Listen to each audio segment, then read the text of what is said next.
Welcome to Ideas in Action, the official University of Southern California podcast. This show was recorded live on USC's campus. Thank you for joining us today. I'm Sarah Pila, as Lance mentioned, climate reporter at Spectrum News One.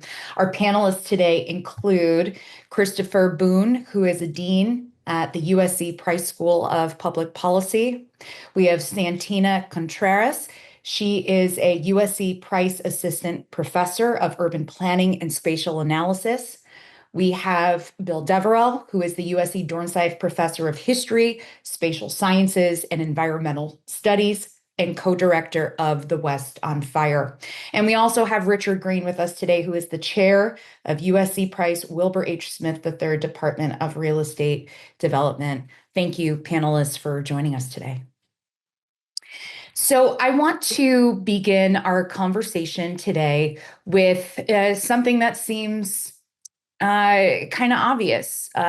Being out there in the Palisades Fire the last 2 weeks and seeing brick chimneys still standing and a lot of other things destroyed, what kind of materials should we use to rebuild our homes? Is there a silver bullet that can withstand the natural disasters that we have to account for here in Los Angeles between fire, earthquake, and floods? I think we can say that we know what we can't use to rebuild. I look at my house, which is a Pasadena house that was built in 1911 with beautiful trees around it. And I think to myself, we can't build houses like this anymore because I have learned in the last, because I've gotten suddenly very interested in this subject, that everything about my house makes it about as flammable as possible. I hope no insurance company is listening right now. It has lots of irregular features to it. It's made out of wood. Thankfully, the shingles are not wood anymore. We know not to do that. And it's surrounded by beautiful elm trees. And so we need to, when I see people talking about rebuilding as things were before, I don't think we can do that. And there's been a lot of good coverage of the 2008 California Building Code, which specifies materials, which is more concrete, more steel, et cetera, that need to be used in order to make houses, if not unflammable, at least less flammable than they are right now. But of course, that will mean changing the character of neighborhoods. And it also means perhaps more expensive construction going forward, which creates its own set of problems. And finally, when I look at people talking about using concrete instead of wood, I think from an environmental standpoint, of course, the amount of carbon that is released when we use concrete, is really problematic. That's not a great answer to your question, but I thought it could kick off a conversation among my fellow panelists. Absolutely. Santina, please chime in. Yeah, so I was going to say some similar comments to Richard in terms of, I think we do have a lot of research, right, that speaks to certain sorts of building, both materials and building approaches that behave better when there's going to be a fire, right? And so similar to what Richard said, things like reinforced concrete, metal roofing, using sort of, fire rated drywall and insulation, all these different sorts of also construction techniques, we know that make a really big difference. I think is sort of embedded in a lot of what Richard was saying. I think we really do want to caution, though, against silver bullet kind of solutions, because, even under best circumstances, none of these, I think we would fully say are completely fireproof, and we don't want to focus just on materials and ignore the other sorts of planning approaches, other sorts of decisions that are involved that I know that we're going to talk about around keeping communities safe. And also alongside, if we're really thinking about building resilience, these other sorts of aspects. So in terms of what that means in terms of affordability, so that's these options might be out of the reach of a lot of communities. And so what that means to be making sure that we can afford those sorts of options, and as well as what that means for other sort of environmental considerations are really important. Bill. I agree with my fellow panelists. I also just want to note, implicit in what Richard was saying about his own home, is our basin was built out during a particular demographic and construction regime of the latter 19th century forward, and now we exist in a new climate change, drought, and fire regime, and those don't fit. If I could just jump in, I just want to follow up on what Santina was saying, because we tend to focus on the individual parcel. I focus on that, and for good reason, right? So people have lost their homes and think about how they're going to rebuild, and it's pretty traumatic experience. But I think these kinds of crises offer us an opportunity to think in systems terms, right? To think about beyond the individual parcel, but to think about how do we rebuild communities in such a way that we take in both into account the social needs, but also the ecological and both environment, also consequences of the way that we build.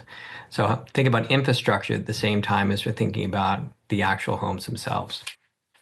Yeah, so let's talk about maybe building codes and the building industry. They've repeatedly scuttled legislation that would have required stricter building codes in areas that are highly vulnerable to fire. Do these fires present an opportunity to finally pass building codes that would reduce the likelihood of homes burning? And when we think about cost and affordability, how would these stricter building codes impact that? The thing is, if we look at Altadena, if you look at American Community Survey data, 90% of the housing stock in Altadena was built before 1979.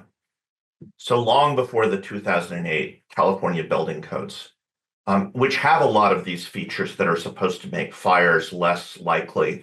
And it involves both the materials that are used to build the houses, but also the landscaping surrounding the houses. And again, this makes me sad because I love our big trees close to our houses. But under the post-net 2008 codes, you're not allowed to do that anymore.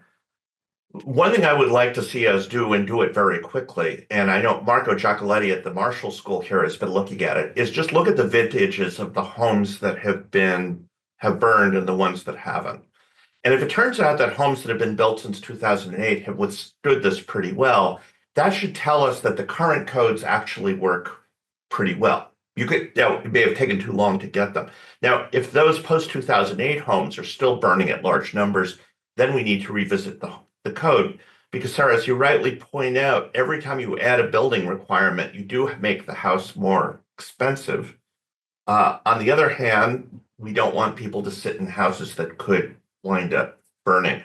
So I think this is research that needs to be done very quickly. I don't mean like most academic research where we're waiting 3 years before something comes out, but I think this would be knowable and would give us good guidance about what we need to do going forward. Really quickly, before I get to Bill, Richard, just to follow up, how is it possible to get research done quickly, like you're saying? Is that something? Well, yeah, I know because we live in a world from a research perspective.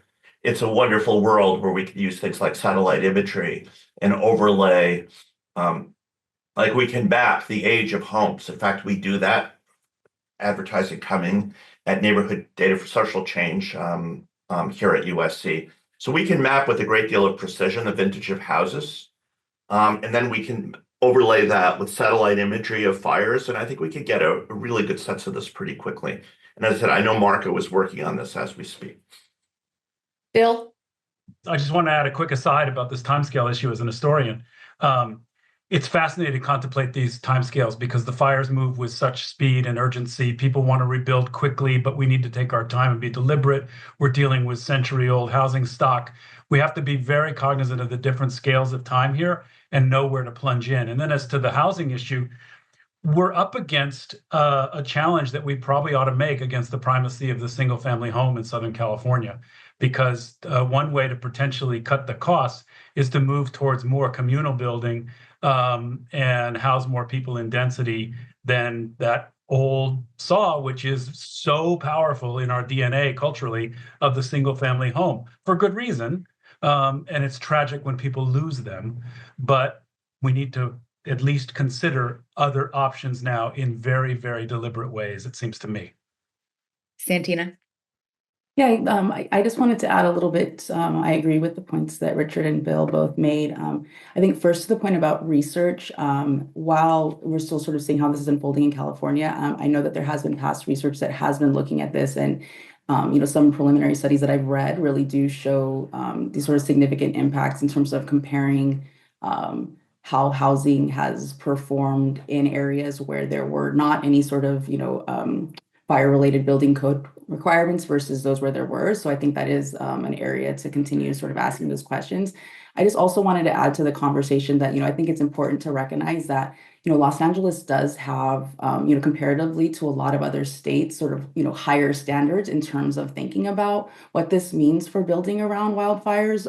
Unfortunately, we've had so much experience with this that it is something that, in some ways we've been kind of leading the way in terms of thinking about what some of these things look like. Obviously, we still have a lot of growth to be made and improvements, as what we're seeing. But I also kind of encourage also sort of, again, as the urban planner in the room, thinking beyond just sort of the ways that this just looks at sort of building construction, right? And so some of, different sorts of thinking about what does that mean in terms of how we control development and other sorts of code documents that we use. What does this look like in terms of having specific wildfire planning documents, which a lot of is kind of becoming more common in a lot of cities and regions to sort of specifically have planning documents that lay out what this should look like to be able to mitigate these risks. And so thinking about the wider options that are at our disposal in terms of trying to control how we do things that are going to limit the negative impacts that come when a fire comes the next time.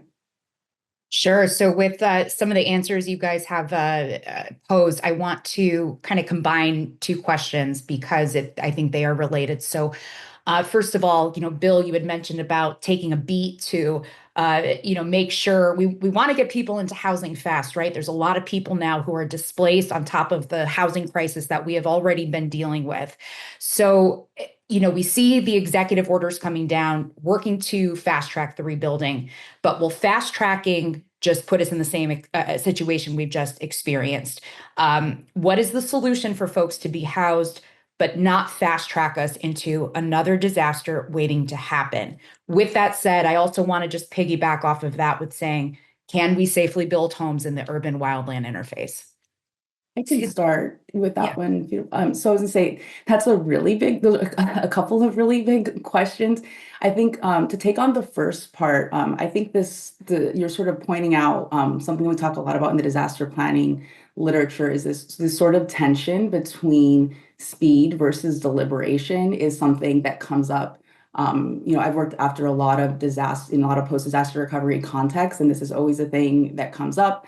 Lots of scholars have written about this, and sort of this question of how do we both balance, getting people back into homes as quickly as possible, which is sort of front and center in a lot of our minds.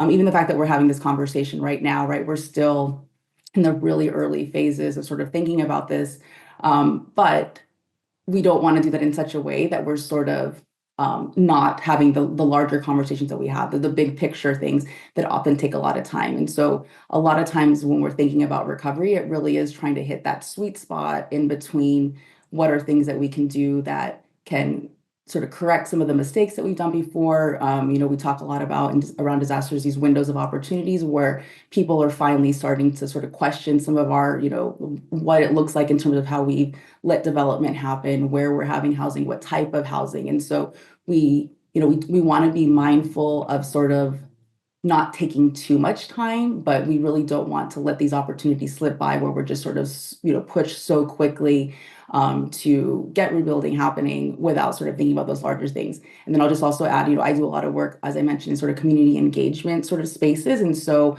alongside that, it's really important to be amplifying what this means in terms of what communities are needing and kind of prioritizing their interests within these other sorts of academic conversations we're having about what the future of LA is going to look like.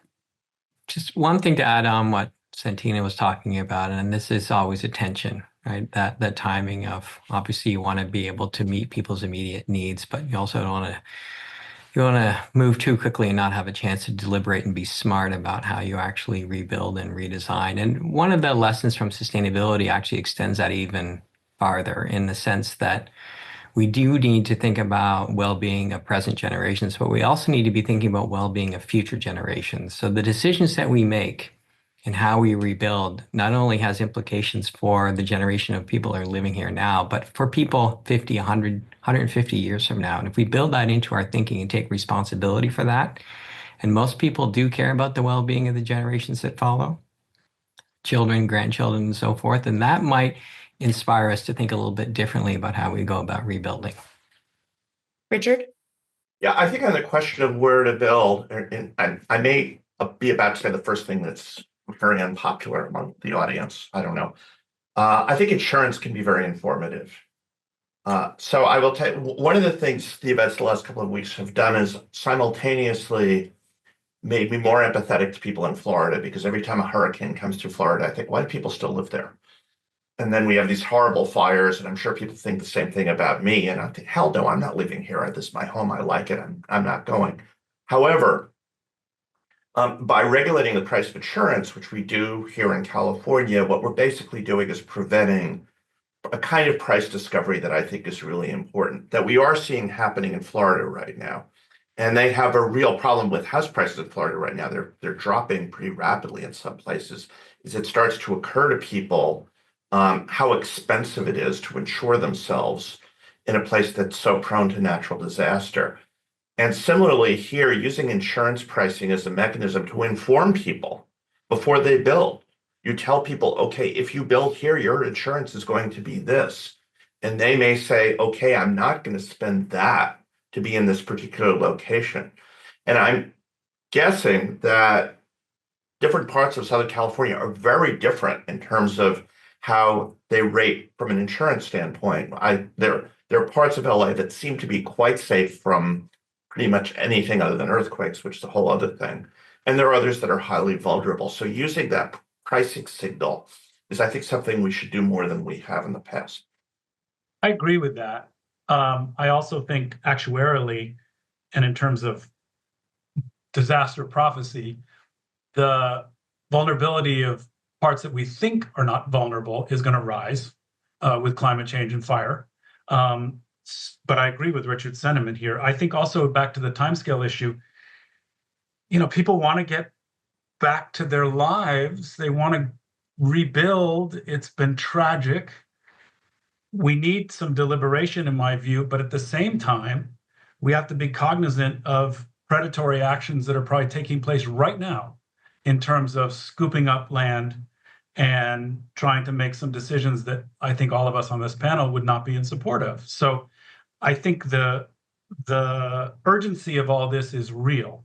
And it's just compounded by the tragedy of our neighbors and their losses. Well, that's probably a good segue then into the role of developers and equity in this recovery.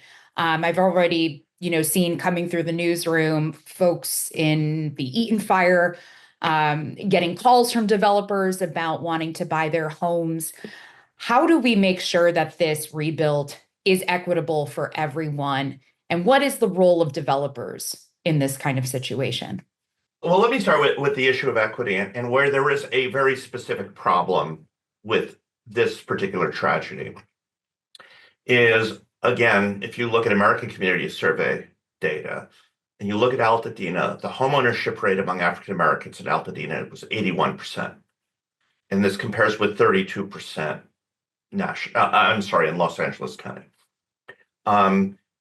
The median value of a house an African American owned in Altadena was about a little under $1 million. And the African American population share in Altadena is about twice what it is for LA County as a whole. And so from a financial disaster standpoint, this has had, again, a disproportionate impact on African Americans.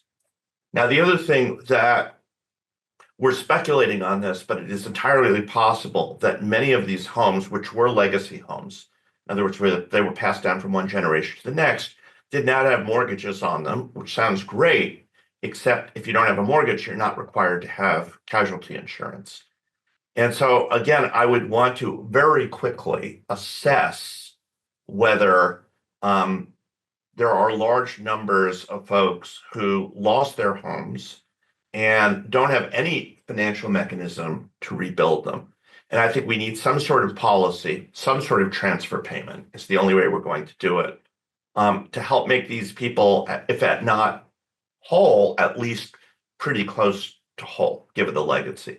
This money is going to have to come from California or from Los Angeles County or, well, yeah, Altadena is unincorporated LA County, because I'm just guessing that the federal government is not going to do this for the next 2 to 4 years. Maybe I'm wrong about that. Would be happy to find out that I'm wrong about that. But that, again, disproportionate impact is something that we need to worry about. In terms of developers, I mean, what we're talking about here are sort of rebuilding lot by lot, which is not what real estate developers really do. It's what home builders do.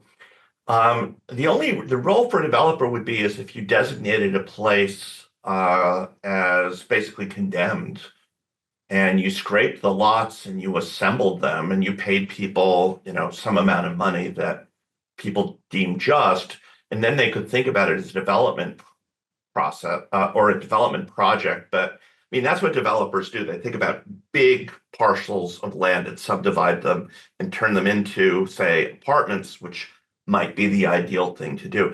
I don't see that politically as going anywhere. I think people's, again, lot matter to them a lot.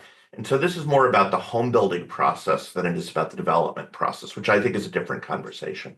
And I could talk about that till the cows come home, but I want to hear from my co-panelists. Santina.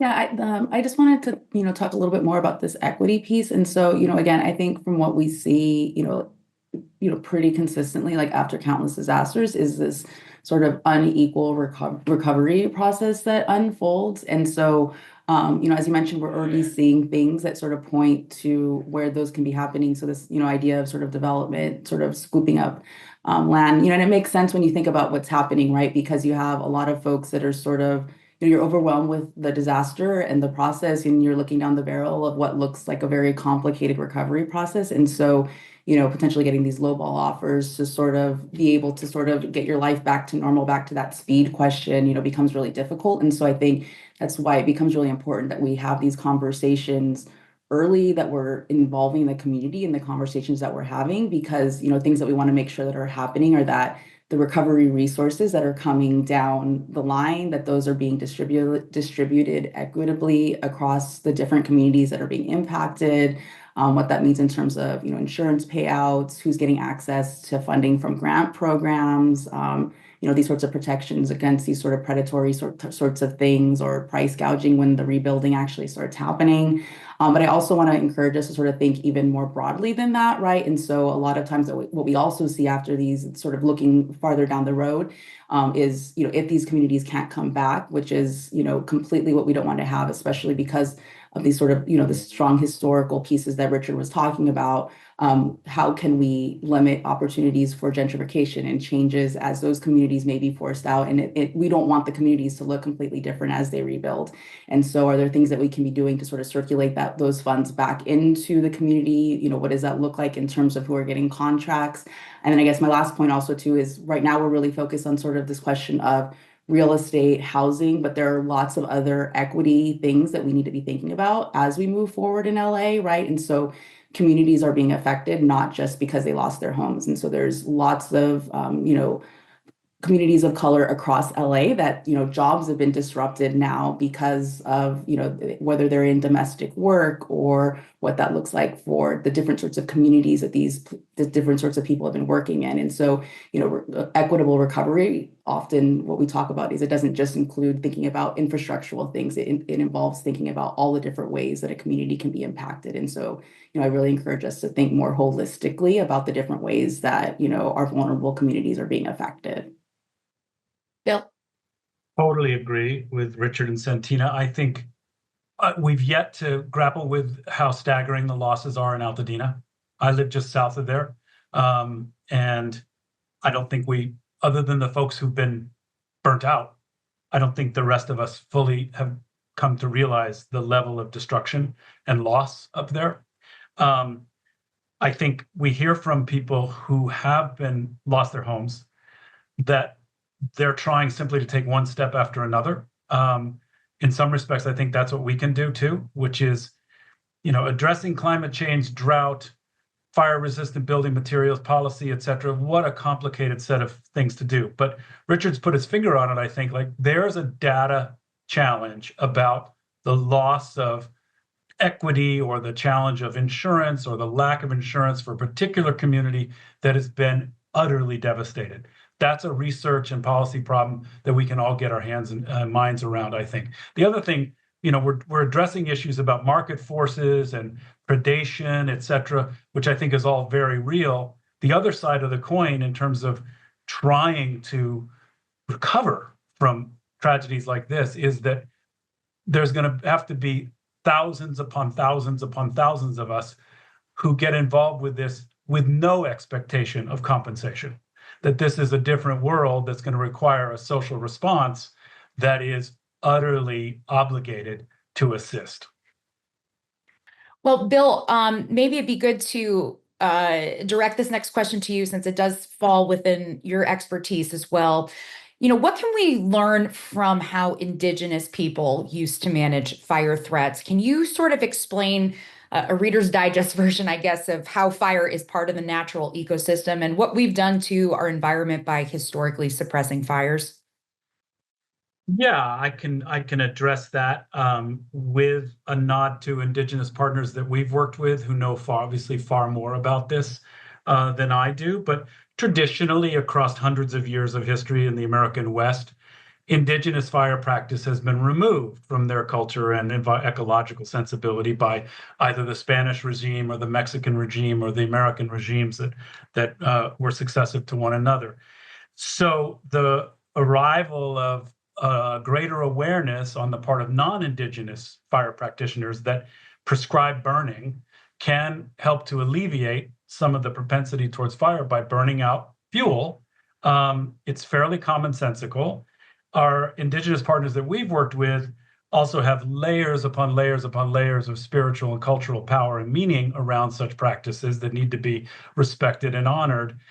But it's entirely clear that one of the tools in the fire mitigation toolkit of our era needs to be more prescribed burns. They're very, very complicated. They're difficult to do, but the results are pretty compelling that a prescribed burn in the right place that understands fire action and the likelihood of fire here or there, a prescribed burn can be a very useful tactic to inhibit the spread of wildfire. So there's a lot to learn there. It's just that the toolkit for all that we're addressing nowadays has to be a big and diverse one. It's cultural, it's scientific, it's building practice, it's politics, it's policy, etc. And we just have to have all those tools at our disposal. Christopher? Yeah, thanks, Bill. I agree. I mean, we need to be able to draw on Indigenous wisdom when we're looking at trying to understand our place in these really varied ecosystems. And of course, now we have a new layer. It's probably getting to your future questions, Sarah. We have this new layer of climate variability that's being driven by a warming climate globally. And what that's doing is adding more variability, as you know, to the climate and weather systems that we're seeing. So in addition to drawing on that really important collective wisdom and the science that we have, we're also moving into an area of increasing uncertainty. We have more certainty around warming. We have less certainty around precipitation regimes and what that means. So planning for a more uncertain world is going to be very complicated.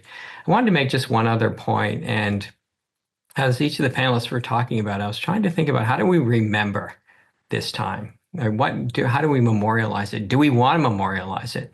Is there something that we can do working with communities?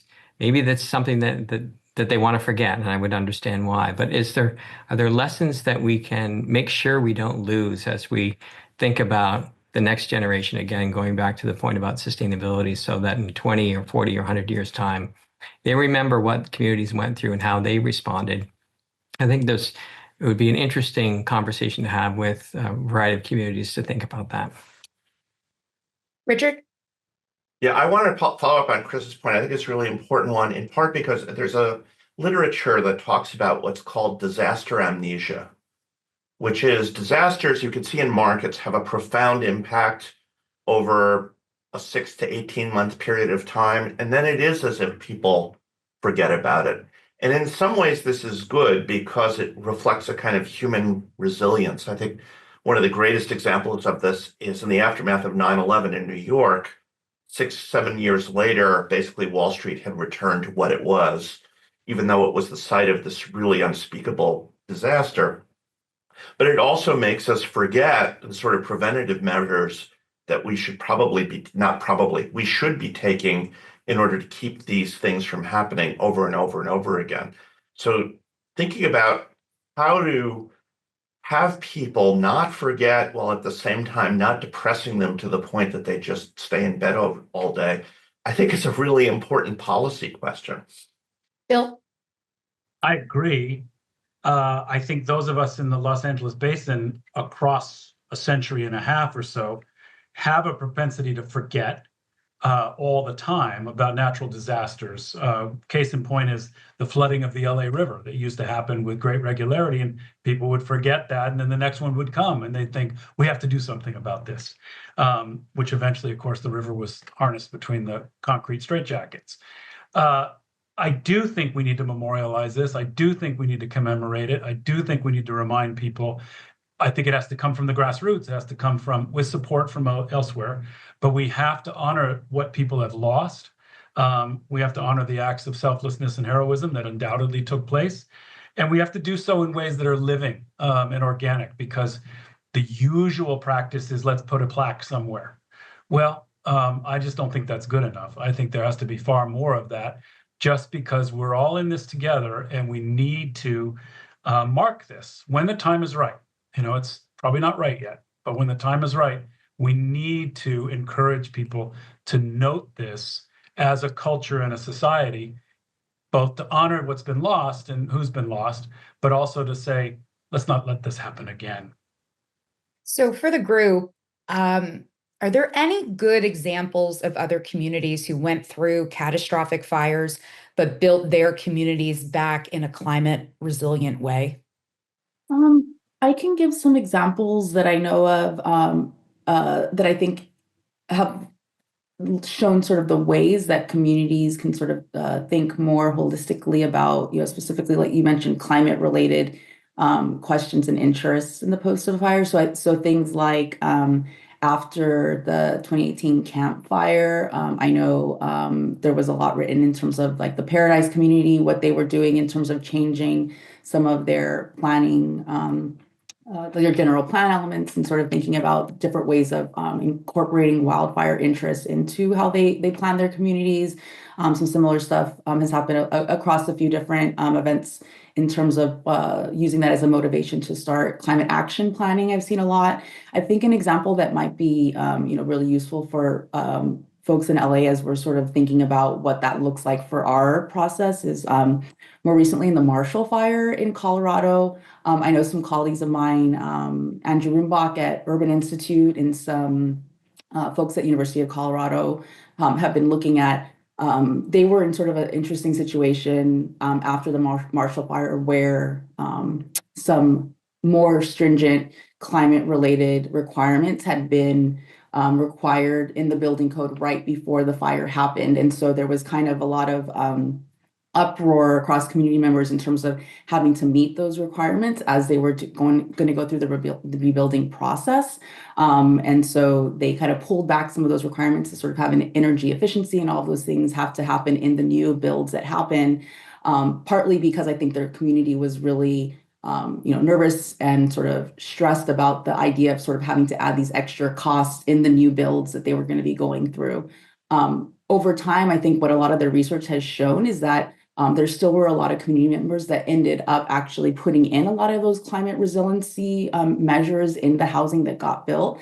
And what that kind of came from, I think, was a lot of really good community engagement that happened between the planners and the communities to sort of show them that, it might not cost that much as it may seem to be able to do those things, and how it was going to have savings in other ways or protect them from wildfires in other sorts of ways. So I think that's a really good case study for us to be thinking about, because, some of these larger questions about how do we rebuild, but how do we do it in a way that's going to be sustainable? It can be difficult because, again, that speed deliberation sort of question is, do you want to be adding more costs? Do you want to be adding more things when you're already just trying to get back to life as normal? But oftentimes those things, may not require that much more, or at least are worth the conversation of thinking about slowing it down to pull it in. So I think some of those cases sort of show the different ways that we can sort of pull in climate sustainability related things alongside the rebuilding process to sort of help that happen in a way that's not completely ignoring these other sorts of goals that we're trying to achieve to be also to be able to mitigate future risks from happening again.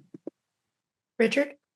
Yeah, I can't help but think of the parallel. So it's not fires, it's earthquakes, but Tokyo does building very differently from the way we do it. anywhere in the United States. And part of it, and it's sort of in two dimensions, is on the one hand, their commercial and public space is built, I'll just call it better than anybody else's to withstand earthquakes. But on the other hand, their housing stock is kind of built worse so that it's more flexible and less. And of course, if you have an extreme event, no construction is going to stand up to that. But the Japanese, it's very striking to me, treat housing like an appliance, which is a very different way of treating housing from how we treat it in the United States. And if you visit a Japanese home, I mean, it's not as well built. And they're designed to last about 50, 55 years, in which case they tear them down and build again using more of what we know about the current world as it is. And they've actually made this work quite well. And I think part of the reason for that, again, their public spaces are so wonderful that being at home is not as critical to you every moment of the day as it is in some American cities. So I don't know if there's anything that carries over technically, but just in terms of outlook, it's just striking how different the Japanese are when they do housing construction, and for that matter, when they do commercial construction than we are. And maybe we could learn something from that. Bill, did I see your hand up? Yeah, I think an odd comparison would be the Los Angeles River. The flooding of the basin was seen as a problem that affected everybody. And the answer was a brutal and brutalist response, which had nothing to do with a harmonious relationship with the river. And we're trying to unwind that today. But what we might learn from that is a big project, a very big, expensive project of multi-jurisdictions, which fire doesn't respect jurisdictions either. So a big project that tried to handle a big problem. What we'd want to inject into that, though, is let's do it a little bit more harmonious. Fire's not going away. Fire is with us, always has been with us. How can we do it with a more balanced approach to the ever-present nature of fire in our midst? The LA River was one-sided. We need something big that's not one-sided. Chris? I'm coming from a city, Phoenix, that decided to treat some of the flooding that it was experiencing as not Los Angeles. So it used the example of what LA did and said, we do not want to be another Los Angeles. So they actually worked with the Army Corps of Engineers and created something called the Indian Bend Wash, which allows, when floods happen, for the floods to occur. And when the river is not flooding, that's green space. It's public space that people desperately need anyway. So that's an example of working with nature as opposed to working against nature. Now, when you're talking about rebuilding a really dense area like Los Angeles, I know that that's challenging, although I also understand that there's a strong grassroots movement to reclaim the Los Angeles River. So that idea that Bill's bringing up of thinking big, this goes back to the earlier discussion, instead of parcel by parcel, but if we think in a more systems term, big systems term, one of the things I'd like to throw out is could we make Los Angeles the most sustainable metropolitan area on the planet? Let's start with that audacious goal. And then using that, what would we actually need to do to put in place that would satisfy the needs of people who are looking for housing and shelter and so forth, but also people's desperate need for community. And that was certainly a clarion call from what we heard from those communities that were most affected by fire. That in addition to losing their home, they felt that they're losing their community. How do we think in those bigger terms beyond, as I said, the individual lots to try to meet that goal of Los Angeles, the most sustainable metro area on the planet? Well, it's certainly, I love that intention and outlook, becoming the most sustainable, climate resilient metropolitan area. I want to now go to some of the questions that the audience has posed. So William asks, are there locations where rebuilding should not be permitted due to wind, land typology, and challenges to protect buildings in these areas? So we know Santa Ana winds come through certain areas. They are prone to that. I just want to sort of add something in there. Lost a lot of homes on the coast. We know sea level rise is also this slow moving force coming at us. Is it time to rethink some of these areas that are prone to these challenges? can start us if we want. I guess, the short answer is yes. I think it's, it is, I think it would be a lost opportunity for us to just, not even be thinking about any of these risks. I think part of, what's embedded a lot in our conversations thus far have been some of our approaches to development, just thinking that we could just sort of build wherever. There's, I think sometimes this, aware, we all are living in LA, we're all really aware of all of the risks, but it's almost something we just sort of assume is just part of the price that you pay to live here. And so I think within that, we just sort of assume that there's all these just different places that have these different sorts of risks around us. So I do think it's important to be thinking about that. From a planning perspective, this is where, we can play an important role in terms of thinking about where we actually, allow for development versus not, or encourage it, what that looks like in terms of zoning. There are tools in terms of thinking about, should communities be restricted from these places? Should we be thinking about buying out land and thinking about how we can conserve it in different ways so that it can have different sorts of public uses and keep people from risk? I think those are all really good conversations to be having, and I think that they're very important. I think the reality that we sort of know in terms of what we're up against to be able to have those things applied is very difficult, right? I've done some work in terms of thinking about relocation and some of these sort of environmental migration sorts of conversations. And we know that they can be very difficult. Some of my panelists have already mentioned, a lot of, kind of combating people wanting to go back to their homes and what that looks like in terms of community interests. Also, we're facing a housing shortage. And so, it doesn't make sense to be able to, can we logistically remove areas of land when we're already, having that difficulty? Again, from a planning perspective, we know that we can infill that in different ways, but it's a very large conversation that has to happen. And so I think it's important for us to be thinking about those ways, seeing where there are options, but also being really mindful of the difficulties that are involved in actually implementing those sorts of policies in practice. And so I think it's kind of a little bit of both is sort of where I would, encourage starting the conversation. Bill? Los Angeles came of age late 19th century or so as a demographic, destination for so many people, in part because the assumption was that humankind was in charge of nature and that what was being developed here was some kind of new metropolitan relationship with nature. Now we have a different sensibility, which is it is Edenic at times, it is paradise at times, but the price we pay is to live at the knife's edge of disaster, that these disasters will happen. I suppose that's healthy because it's more realistic. But that requires, seems to me, this kind of deliberate thought about where to build and how to build. But goodness gracious, that's so difficult. I mean, these buffers between suburban and WUI landscapes, they make intellectual and ecological sense. But what are you going to do? Bring eminent domain to bear on peoples whose lives have been utterly disrupted by the loss of their homes and their cultural connection to their neighbors? I mean, this is immensely difficult work. I think it all has to be on the table and all has to be thought out.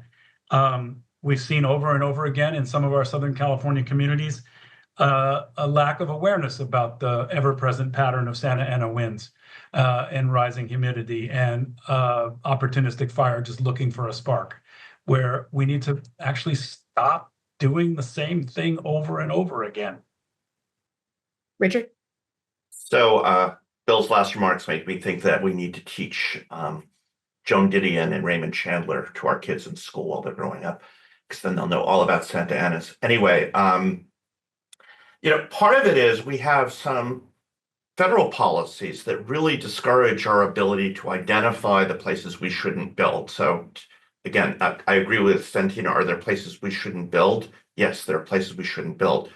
But the people who make most of the mortgages, Fannie Mae and Freddie Mac, are basically not allowed to discriminate based on geography. And one of the things Matt Kahn in the economics department has found is that when banks make loans in high-risk areas, they sell them to Fannie and Freddie immediately. Whereas when they make loans that are in lower risk areas, they're more likely to hang on to them. So again, here's this really powerful market signal. And so if mortgage credit was allowed to flow or not flow to the places where the mortgage could very well not be paid back because there was a natural disaster, that would be really helpful. But we don't have that kind of signal in place. The other problem is in a place like the Palisades is you do have a lot of people who don't need a mortgage at all.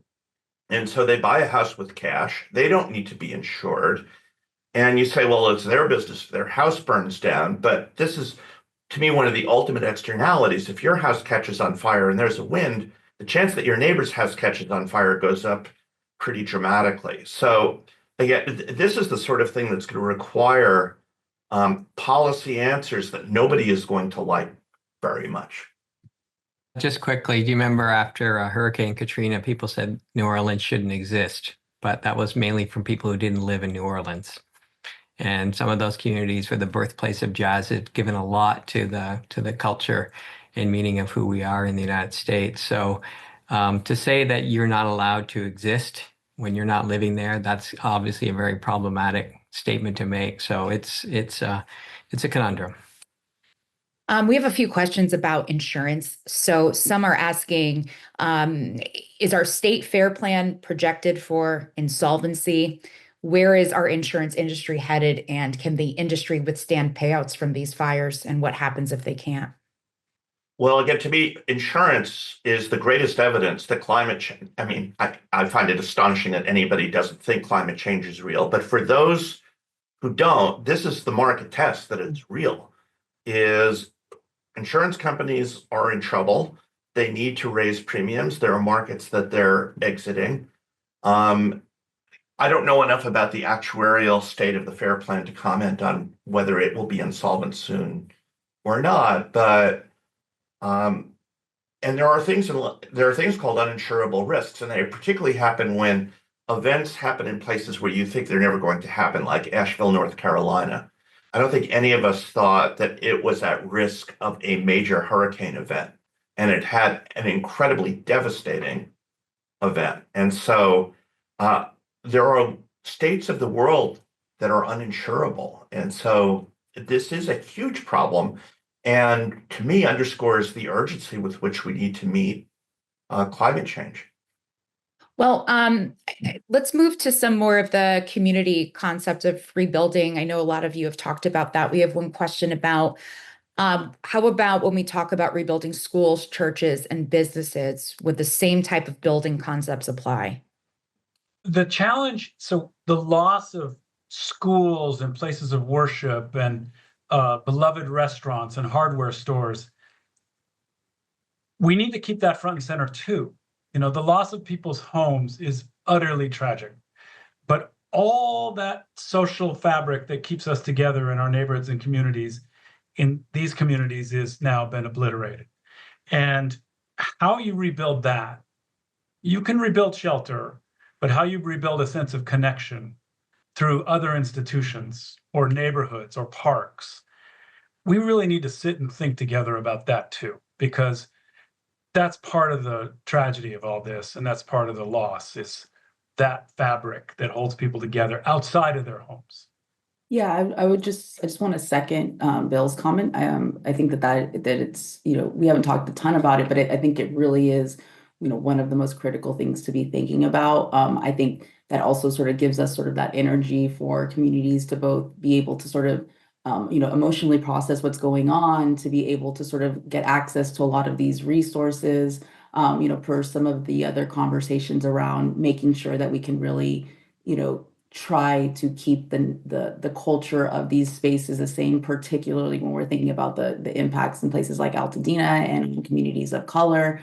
And so I think how we sort of center, we haven't talked a ton about sort of like social capital and, what sort of how important these sorts of community related interests are to this process. And so I think that kind of goes back to this wanting to have those interests sort of front and center as we sort of move forward. This whole conversation hopefully we're also going to be having these sorts of webinars and meetings with the actual communities that are impacted to sort of get their insights in terms of how they're prioritizing the things that they need in the recovery process. And a lot of time, these other things are right up there, with housing, and things that we're not even talking about because, we need to sort of hear that from their voices and be advocating on their behalves.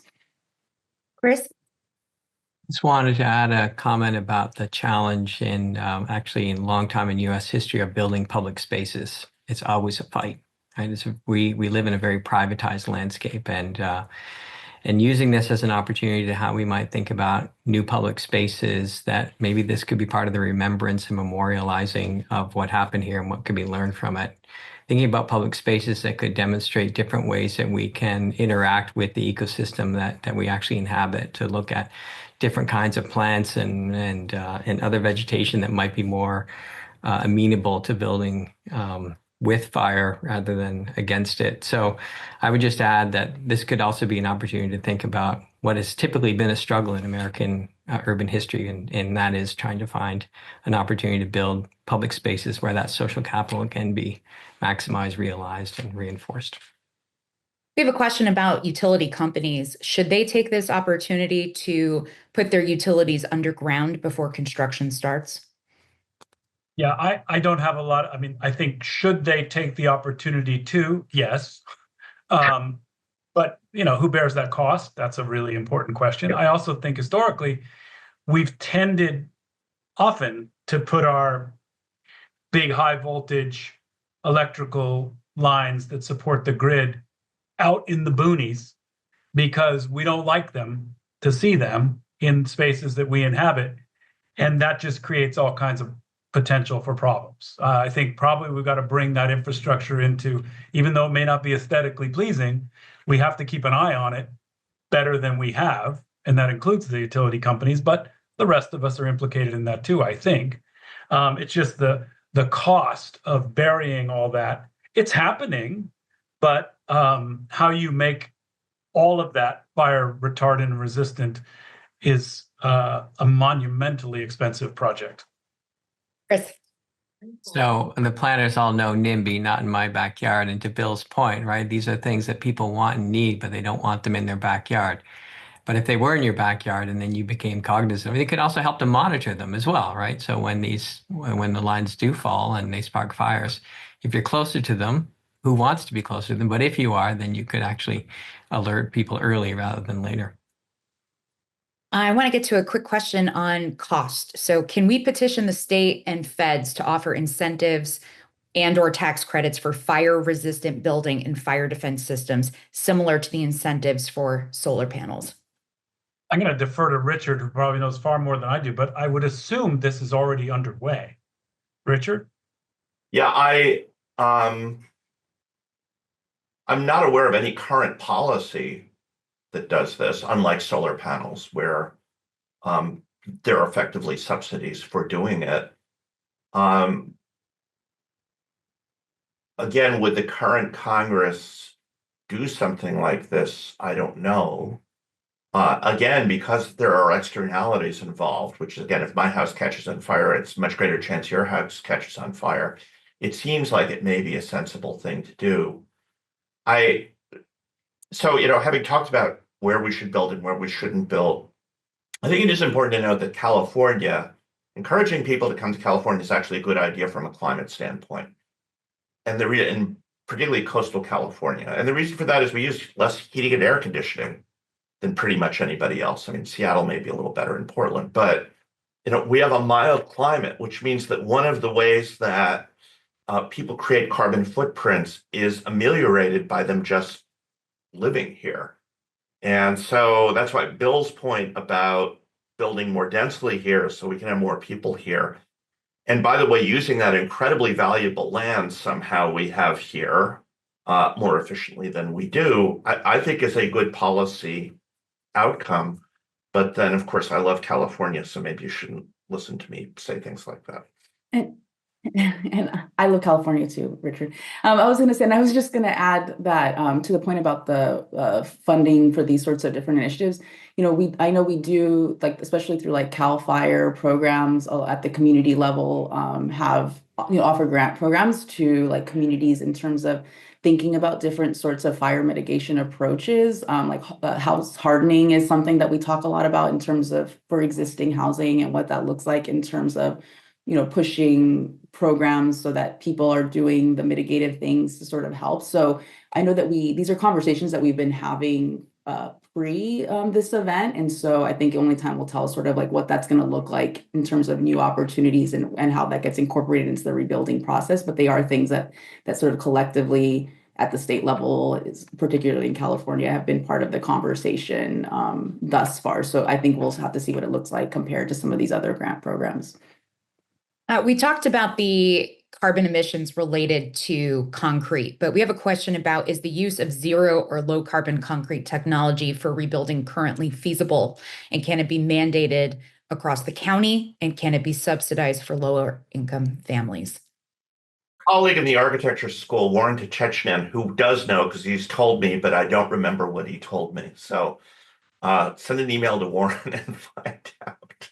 It actually sounds like that could be a good story for me. I should contact him to see if we can get that as a solution. And we have one person asking, where can recent graduates struggling to find a job go to get involved in the rebuilding process? Does anyone have an idea? Well, specific opportunities for the rebuilding process, I'd have to think a little bit on that, but I can shout out. I'm sure there's a lot of people on the call that are affiliated with different sorts of hazards, disaster research centers and spaces. There's a big one through the Natural Hazard Center at the University of Colorado that I'm affiliated with that puts on really good webinars and workshops around different sorts of not just wildfires, but lots of different disaster related, all the phases. And so they put together some really good resources for students. And so that's the first place that I would start, just in terms of if you're thinking about being interested in the hazard disaster space more broadly, those are some good opportunities there. And I think Chris might have some suggestions for what that looks like more locally here at USC or in our school. Yeah, so come to USC Price would be and do a graduate degree with us. But I will say when you look at green jobs, they're accelerating much faster than other categories of jobs. So the market's already spoken. So this isn't just people saying, oh, we need to do this because it's the right thing to do. There's economic opportunity in rethinking our relationship with work and how we can embed sustainability principles into it. Sarah, I'm afraid I have to run. It is top of the hour, so I've got another meeting, but yeah, this is probably a good time. Thank you, everyone, for joining us. Thank you to our panelists. I hope you found a lot of value in this. Obviously, we could probably talk for hours, but thank you all again for joining us. Thanks for listening. Be sure to subscribe to our podcast and visit us at podcast.usc.edu.